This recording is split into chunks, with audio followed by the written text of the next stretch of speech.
Mi compromiso con la educación, sin duda, nuestro compromiso con la educación es de la mayor importancia en la construcción del Tamaulipas humano que todos queremos.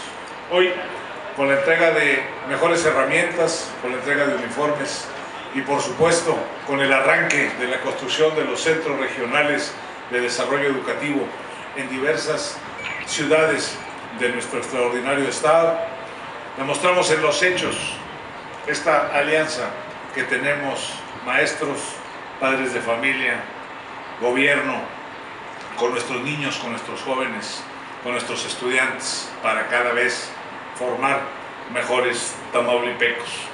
Además, en el marco de este arranque, de esta primera piedra, quiero aprovechar para felicitar a todos quienes trabajan en la industria de la construcción.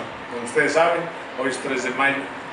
Hoy, los que durante muchos años, ustedes saben que yo soy ingeniero civil, durante muchos años he estado trabajando en la construcción, entonces les tengo un cariño, un reconocimiento y un respeto muy especial a todos los que durante su vida han permitido construir no nada más Tamaulipas, sino México y el mundo. A todos los trabajadores de la industria de la construcción, desde aquí, este reconocimiento y respeto.